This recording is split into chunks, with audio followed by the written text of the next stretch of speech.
Hi friends, welcome to Kerala சமையல். இந்த கேரளா சமையலில் நம்ம சிக்கன் பிரியாணி தான் செய்ய போகிறோம். வாங்க எப்படி செய்யலாம்னு பார்க்கலாம். ஃப்ரெண்ட்ஸ், நம்ம சிக்கன் பிரியாணி தான் செய்ய போகிறோம். இப்போ 1 கிலோ சிக்கன் எடுத்திருக்கேன். இங்கே பாருங்க, 1 கிலோ சிக்கனை நல்லா பெரிய சைஸாக கட் பண்ணி எடுத்திருக்கேன். இப்போ நம்ம கழுவி எடுத்து வச்சிருக்கோம்ல சிக்கனில் 1 டேபிள் ஸ்பூன் உப்பு சேர்த்துக்கோங்க. அது கூடவே ஒரு 1/2 டேபிள் ஸ்பூன் மஞ்சள் சேர்த்துக்கோங்க. சேர்த்துட்டு சிக்கனோட நல்லா உப்பு மஞ்சள் பிடிக்கிற மாதிரி நல்லா கை வச்சு கலந்து கொடுத்துக்கோங்க. பிரியாணி பண்ணும்போதே இது மாதிரி உப்பு மஞ்சள் போட்டுருந்தீங்கன்னா சிக்கன் நல்லா சாஃப்டாக இருக்கும். நல்லா கை வச்சு நல்லா கலந்து கொடுத்துக்கோங்க. சிக்கனை இந்த அளவுக்கு நல்லா கலந்து எடுத்துட்டோம்ல, இது ஒரு உரமா மூடி போட்டு மூடி உரமா வச்சுக்கோங்க. ஃப்ரெண்ட்ஸ், நான் பிரியாணி பண்ணுறதுக்கு ஜீரக சம்பா அரிசி தான் எடுத்திருக்கேன். இங்கே பாருங்கள், எந்த அளவுக்கு நல்லா நீட்டாக பிரியாணி அரிசி தான் எடுத்திருக்காங்க. பார்த்தீங்களா எப்படி இருக்குது பார்த்தீங்களா? இப்போது இந்த பிரியாணி அரிசி எப்பயுமே நம்ம பிரியாணி பண்ணும்போது சாப்பாடு ஒட்டாமல் உதிரியாக கிடைக்கணும்னா நல்லா கொதிக்குது பார்த்தீங்களா, அந்த சுடு தண்ணியை உள்ளே சேர்த்துக்கோங்க. அரிசியோட சேர்த்து கொடுத்துட்டு இது மாதிரி கைவிட்டுனா சுடும். இது மாதிரி கரண்டியை வச்சு இந்த மாதிரி கலந்து கொடுத்துக்கோங்க. நீங்கள் இது மாதிரி கலக்கும் போது இப்போ அரிசியிலேருந்து நமக்கு ஒரு டார்ச் இருக்கும் பார்த்தீங்களா, வெள்ளை கலரில். இப்போ எப்படி இருக்கு பாருங்க தண்ணி, அந்த டார்ச் போயிடுச்சுனாக்கா சாதத்தோட சாதம் ஒட்டாமல் பிரியாணி நல்லா உதிரியாக இருக்கும். நல்லா இது மாதிரி கலந்து கொடுத்துக்கோங்க. கலந்து கொடுத்துட்டு நல்லா 3-4 வாட்டி நல்லா அலசிக்கோங்க தண்ணி ஊற்றி. இப்போ சூடாக இருக்கும் போது இல்லை, இந்த தண்ணியை ஊற்றிட்டு இதுக்கப்புறம் 2 தண்ணி வச்சு நல்லா அலசி எடுத்துக்கோங்க. இப்போ பாருங்கள், ஒரு 2-3 தடவை நல்லா கழுவிட்டு தண்ணி ஊற்றி வச்சுருக்கேன். இப்போ எப்படி இருக்குது பார்த்தீங்களா, நல்லா வெள்ளை கலரில் இருக்குது பார்த்தீங்களா. இப்போ மூடி போட்டு மூடி ஒரு ஓரமாக வச்சுக்கோங்க. நல்லா ஊறி வந்துடும். நம்ம பிரியாணி செய்யறதுக்குள்ளே அரிசி நல்லா ஊறிடும். இது ஓரமாக வச்சுக்கோங்க. இப்போ ஒரு மிக்ஸி ஜார் வச்சுக்கோங்க. நான் இதில் பூண்டு, இஞ்சி, பச்சை மிளகா சேர்த்து வச்சுருக்கேன். இது 3 மிக்ஸி ஜார் மாற்றிக்கோங்க. நீங்கள் பிரியாணி இது மாதிரி பச்சை மிளகா அரைச்சி பண்ணிங்கன்னா நல்லா காரம் சாரமாக டேஸ்ட்டு சூப்பராக இருக்கும். இப்போ மிக்ஸி மூடி போட்டு மூடி 1 பாதியமாக அரைச்சிக்கோங்க. ஃப்ரெண்ட்ஸ், நம்ம அரைச்சது இந்த அளவுக்கு இருக்கணும் பார்த்தீங்களா, இது மாதிரி 1 பாதியமாக இருக்கணும். இப்போ மூடி போட்டு மூடி ஓரமாக வச்சுக்கோங்க.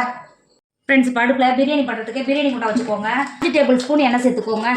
எண்ணெய் சேர்த்து கொடுத்துட்டு அது கூடவே 3 டேபிள் ஸ்பூன் நெய் சேர்த்துக்கோங்க. நெய் சேர்த்து பண்ணும்போது டேஸ்ட் நல்லா சூப்பராக இருக்கும். உங்களுக்கு நெய் பிடிக்கலன்னா டால்டா கூட சேர்த்துக்கோங்க. பாருங்கள், நெய்யும் எண்ணெயும் சேர்த்து நல்லா சூடாகிடுச்சு. இப்போது 3 பிரியாணி இலை சேர்த்துக்கோங்க. கிராம்பு சேர்த்துக்கோங்க. ஃப்ரெண்ட்ஸ், பட்டையும் கிராம்பு நல்லா பொரிஞ்சு வந்துருச்சு. பெரிய சைஸ் 4 வெங்காயத்தை நீல வாக்கில் கட் பண்ணி வச்சுருக்கோம். 1 கிலோ பிரியாணிக்கு 4 வெங்காயம் தாராளமாக கரெக்டாக இருக்கும். இப்போ இதுக்குள்ளே சேர்த்துக்கோங்க. வெங்காயம் சேர்த்து கொடுத்துட்டு நம்ம ஏற்கனவே அரைச்சி எடுத்து வச்சுருக்கோம்ல பச்சை மிளகாய், இஞ்சி பூண்டு பேஸ்ட்டு அதையும் கூட சேர்த்துக்கோங்க. இப்போ வெங்காயம் பச்சை மிளகாய் சேர்த்து கொடுத்தீங்கல்ல, இப்போ அது கூடவே வெங்காயம் வதங்கிறதுக்கு 1 டேபிள் ஸ்பூன் உப்பு சேர்த்துக்கோங்க. சேர்த்துட்டு வெங்காயம் நல்லா சாஃப்டாக இஞ்சி பூண்டு பச்சை வடை போகிற வரைக்கும் நல்லா வதக்கிக்கோங்க. ஃப்ரெண்ட்ஸ், இப்போ பாருங்கள், வெங்காயம் எந்த அளவுக்கு நல்லா சாஃப்டாக வதங்கி வந்துருக்குன்னு பாருங்கள். பார்த்தீங்கன்னா இஞ்சி பூண்டு பச்சை வடை போயிடுச்சு. இப்போ இந்த ஸ்டேஜில் 1 டேபிள் ஸ்பூன் காஷ்மீர் மிளகாத்தூள் சேர்த்துக்கோங்க. காரத்துக்காக இல்லை, கலருக்காக சேர்த்துக்கோங்க. அதுவே 1/2 டேபிள் ஸ்பூன் சிக்கன் மசாலா சேர்த்துக்கோங்க. 4 டேபிள் ஸ்பூன் கரம் மசாலா சேர்த்துக்கோங்க. சேர்த்துட்டு வெங்காயத்தோட நல்லா கலந்து கொடுத்துக்கோங்க.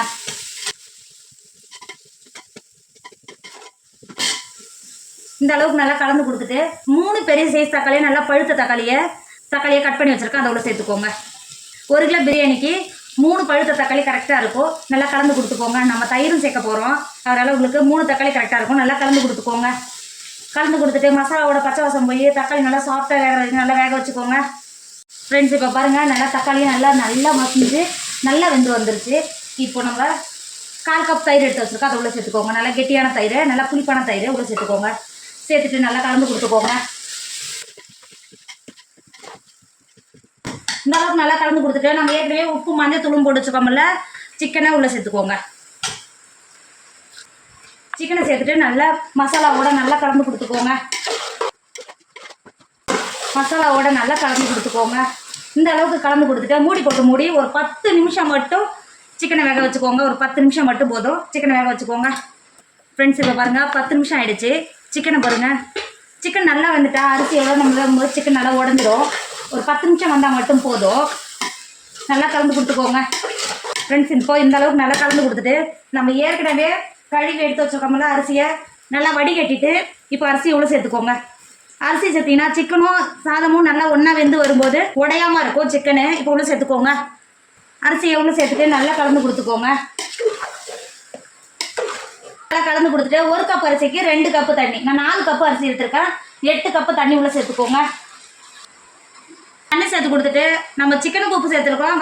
1 டேபிள் ஸ்பூன் உப்பு சேர்த்துக்கோங்க. நல்லா கலந்து கொடுத்துக்கோங்க.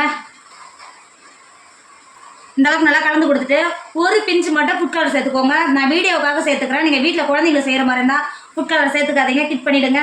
ஃபுட் கலர் சேர்த்து கொடுத்துட்டு நல்லா கலந்து கொடுத்துக்கோங்க. சிக்கன் அரிசியோட நல்லா சேர்ந்து வரும்போது நல்லா கலந்து கொடுத்துக்கோங்க.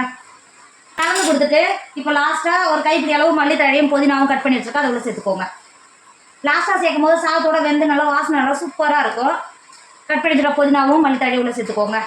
சேர்த்து கொடுத்துட்டு மூடி போட்டு மூடி 3/4 பாகம் சாதம் நல்லா வெந்து வரைக்கும் நல்லா வேக வச்சுக்கோங்க. ஃப்ரெண்ட்ஸ் இப்போ பாருங்கள் சாதம் எந்த அளவுக்கு நல்லா வெந்து வந்திருக்கு பாருங்கள். இப்போ பார்த்தாலே தெரியுதுங்களா, சிக்கனும் நல்லா வெந்து வந்திருக்கும். இப்போ மூடி போட்டு மூடி ஒரு 15 நிமிஷத்துக்கு தம் போட்டுக்கலாம். மூடி போட்டு மூடிக்கோங்க. நெருப்பெல்லாம் எடுத்து மேலே இந்த பிளேட்டுக்கு மேலே வாரி எடுத்து வச்சுக்கோங்க. இப்போ மேலே இது மாதிரி நெருப்பு சேர்த்து கொடுத்துட்டு அடியில் அனல் எதுவும் விழக்கூடாது. அடுப்பில் வேறு வேலை வெளில எடுத்துக்கோங்க. இப்போ இதை ஒரு 15 நிமிஷம் இந்த தம்மில் எப்படி இருந்து நல்லா வெந்து வந்துடும். சாதம் 3/4 பாகம் வந்துருக்குள்ள நல்லா வெந்து வந்துடும். இப்போ ஒரு 15 நிமிஷத்துக்கு இப்படியே இருக்கட்டும். இப்போ பாருங்கள் 15 நிமிஷம் ஆயிடுச்சு. இப்போ 15 நிமிஷம் ஆயிடுச்சு. இங்கே பாருங்கள் நம்ம தம்மு போட்டது எந்த அளவுக்கு குச்சி குச்சியாக இருக்குது பாருங்கள். சாதம் நல்லா சூப்பராக வெந்து வந்திருக்கு. இப்போ லாஸ்ட்டாக 1 டேபிள் ஸ்பூன் நெய் சேர்த்துக்கோங்க. நான் உருக்கி வச்சுருக்கேன் அடுப்பாண்ட வச்சு சேர்த்துக்கோங்க. நெய் சேர்க்கும் போது இதோட டேஸ்ட் இன்னும் சூப்பராக பல மடங்கு இருக்கும். சேர்த்துட்டு நல்லா கலந்து கொடுத்துக்கோங்க. இப்போ பாருங்கள் சாதம் எந்த அளவுக்கு நல்லா உதிரி உதிரியாக இருக்குது பார்த்தீங்களா. சிக்கன் பீஸுங்க பாருங்கள், நம்மகிட்ட லெக் பீஸ் எப்படி இருக்குது பாருங்கள், நல்லா வெந்திருக்கு. இங்கே பாருங்கள் சிக்கன் எதுவும் உடையாமல் எந்த அளவுக்கு சூப்பராக இருக்குது பாருங்கள். இப்போ அடுப்பில் இருந்து இறக்கி பிளேட்டுக்கு மாற்றிக்கோங்க. ஃப்ரெண்ட்ஸ் நம்மளோட சிக்கன் பிரியாணி சூப்பராக ரெடி ஆகிடுச்சு. இதோட டேஸ்ட் அவ்வளோ ஒரு சூப்பராக இருக்குது. இப்போ பாருங்கள் நம்ம சேர்த்த சிக்கன் ஒன்று கூட உடையாமல் சாதத்தோட எவ்வளோ உதிரி உதிரியாங்க பாருங்கள் எப்படி இருக்குது பார்த்தீங்கன்னா சாதமெல்லாம். ஃப்ரெண்ட்ஸ் நம்ம சிக்கனை ஒரு 10 நிமிஷம் தான் நம்ம வேக வச்சோம். இங்கே பாருங்கள் எந்த அளவுக்கு நல்லா சாஃப்டாக வெந்திருக்கு பார்த்தீங்களா. சாதத்தோட எவ்வளோ ஒரு சூப்பராக வெந்து வந்திருக்கு பாருங்கள்.